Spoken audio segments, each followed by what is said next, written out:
hapon po sa inyong lahat. Ang paksa ng aming palagtasan ay patungkol sa magpasabog o piliing mag-isa.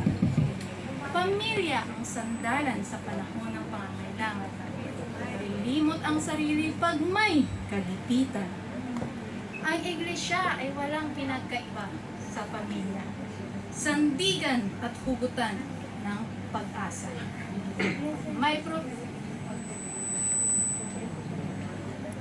May problema, kapit-bisig sama-sama sa pagsuporta. Paglago sa pananampalataya, usaping may katanungan. Sa pananatili pa sa simbahan o pag-iisa, ito'y may kaganapan. Kapatid na Vanessa, pananatili sa iglesia, kanyang papanigan. Kapatid na Krisya, pag-iisa sa iglesia, kanyang papanigan. Intablado nga'y ibigay upang bigyang daan. Piling paksa kanilang panindigan. Huwag silang husgahan, katwiran nila'y pakinggan, at salubungin sila ng masikapong palakpakan.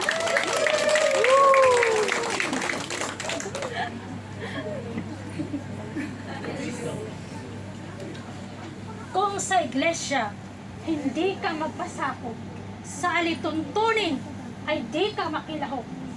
Anong komunidad ang sa pagka-Kristiyano mo ay hubog?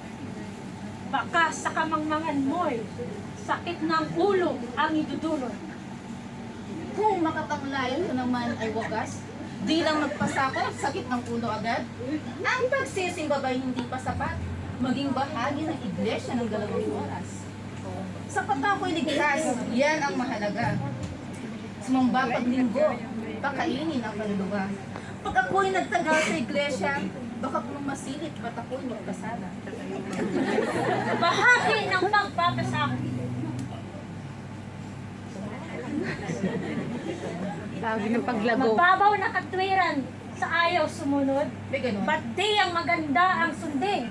Magandang halimbawa ang mapupulot sa mga gawaing discipleship training na handog. Paniniwala mo'y huhubugin kung makibahagi at magpasakop. Huwag magbulag-bulagan, kapatid na Vanessa. Mata mo'y buksan. May nagtitraining, magaling sa kismisan. Parang karir lang. Parang totoo ah. May mga leaders kung mas tayo pag-aari ang simbahan. Anong maganda aking matutunan? Kung sa paligid maraming pasaway. Layunin ng iglesia na tayo ay tulungan. Imulat ating mga mata sa salita ng Diyos, tayo'y manahan. Kung kahinaan ng kapatiran sa di pagpapasakop gawing dahilan, mananatili kang bulag, laging natitisod sa pagakbang. Sa pagpapasakop, kapit-bisig na haharapin, mga hadlang sa paglago, sama-samang lutasin. Sa pagkakaisa, tagumpay, mabilis abutin. Kung ikaw ay nag-iisa, bonsai ang Bonsai aabutin. ka dyan. Anong bonsai ka dyan? Bahagi ng paglago ang pagpapasakop, abnormal ang labas mo sa katwiran mong baluktot. Sapat na akong miyembro ng iglesia upang sa pangit na halimbawa ay di na mahawa.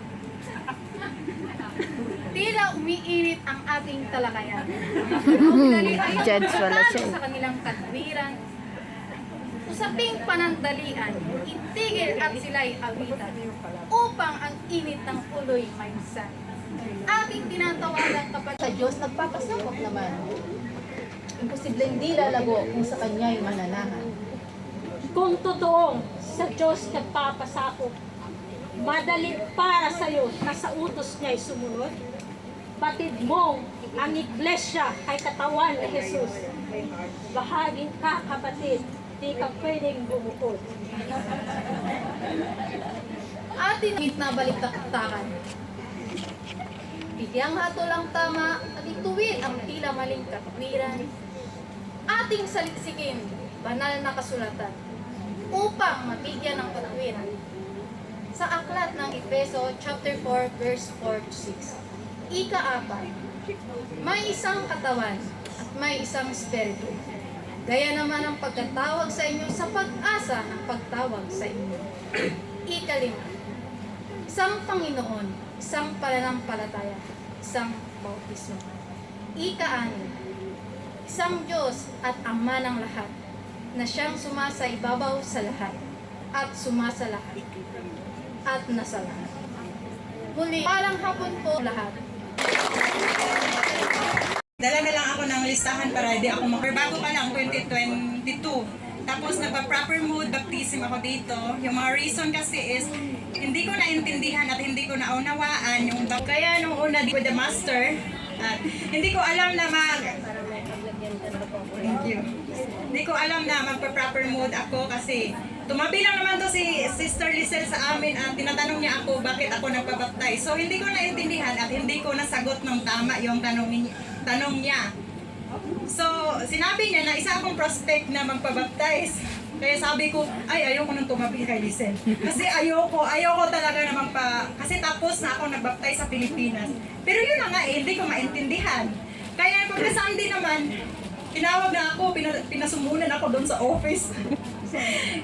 Joke lang. Kinakausap lang ako ni Pastor about baptism. At ngayon, ibabahagi ko naman sa inyo at ngayon naintindihan ko na pabaptize. Nagpabaptize ako dahil ligtas ako at ako ay I am following of Jesus Christ because baptism is important because this is our identity that we are a following of Jesus Christ and this is also required our Heavenly Father. Even Jesus Christ baptized in the Jordan River with John the Baptist. Nababasa natin yan sa Matthew chapter 3 verse 13 to 17. And basahin ko na nga, nawawala ako. Our engaging, worldly things that cannot please God. At sabi ko is, ayoko muna magbabaptize kasi parang at time, medyo magulo din sa akin, hindi ako nakapag-desisyon agad at kasi naisip yun, pero alam ko sa sarili ko, ako has no connection with our salvation. Nagpabaptize tayo dahil ligtas tayo at naniwala tayo that Jesus Christ died for us by repenting of our sin. So doon tayo nagkaroon ng kaligtasan.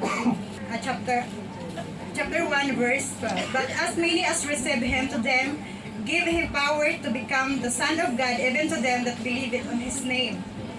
And baptism also presenting in my life, and this is the obeying of gospel also. In Romans 6:4, therefore we buried with all Him by baptism into death, that like Christ was raised up from the dead by the glory of the Father, even so we also should walk in the newness of life.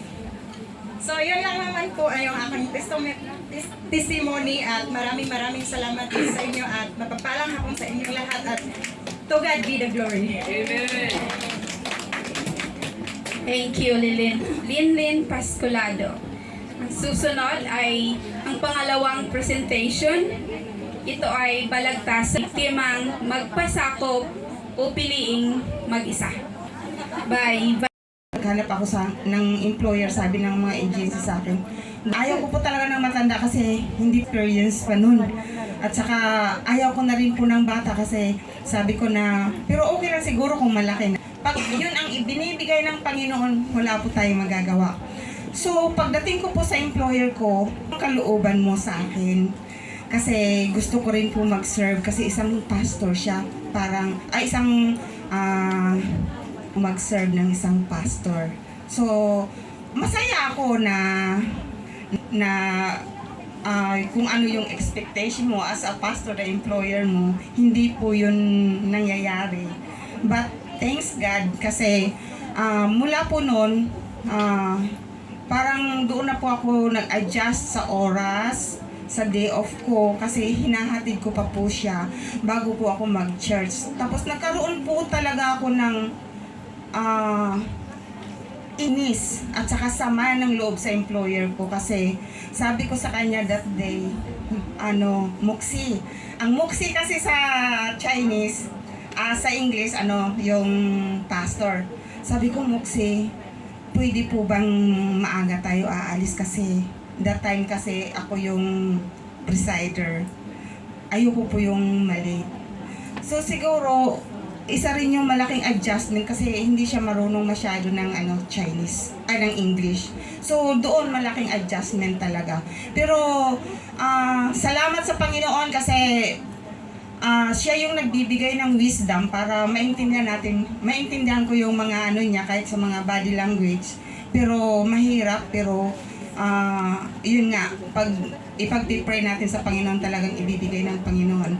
So that time talaga hindi na yung yung hiniling ko sa kanya, late po ako, nakarating ako doon, yung closing prayer na. Doon ako nagkaroon ng sabi ko, napaka-selfish naman ng ako. Ganito rin pong mararamdaman ko. Ganito na yung parang hindi healthy na po ito sa akin, Lord, tulungan mo po ako. Tanungin, tapos niya, mayroon pala first na pinagdaanan ko at mayroon po akong yung kadamay physically, no. So, nagpunta ako sa church na yon, pero hindi kami nagkita that yung na Kristiyano, kailangan kasi natin na hindi lang yung sugod lang tayo kisugod. Kahit kailangan natin mag-observe. Ako nag-observe talaga ako. Sabi ko, bakit ang dilim, ang daming tao, tapos yung mga aseret po nila, puro po mga nakaitim. So bakit ang dilim? Talagang hindi kami magkita ni Vanessa dahil sa kalawak po talaga ng church na yun. So nag-observe ako, nakinig ako. Tapos sabi ko na, wala. Dito po ba talaga ako? Kailangan talaga natin yung nagtuturo ng tama. Di po ba? So, pangalawang Sunday, nakita ko yung mga ka-Sunday. Sabi ko, hanap na lang tayo ng alliance na lang. Okay naman yung nila, amo, yung tayo ng kung saan kaya mo po yung ang aking paa, kung saan po kami samba sa next Sunday. Tapos sabi ko na, hindi talaga ako mapakali. Pagdating doon, sabi ko, Lord, tulungan mo po ako na yung matuto ako nitong Google nga kasi hindi nga ako expert doon. Nag-Google ako, ang nilagay ko kasi doon, ang sinearch ko kasi doon, yung Hong Kong Baptist Church. Baptist talaga yung hinahanap ko. Hong Kong Baptist Church. Ang lumabas, iba man. Inano ko yung mga songs nila, yung sa service. Sabi ko, hymnal talaga. Kasi syempre lumaki naman akong hymnal. No? parang ang saya. Sabi ko, sabi ko, paano kaya to, no? Sinin ko kay Vanessa kasi pa. So, pag-search namin, pagpunta namin dito, hinanap namin to.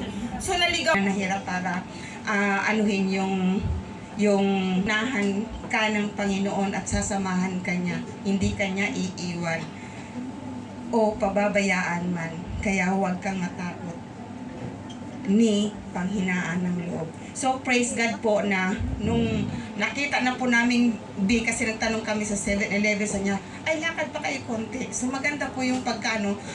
Ang saya namin ni Vanessa, nag-appearan pa kami. Pagdating namin dito, pasok kami, hindi kami nakapasok kasi sarado.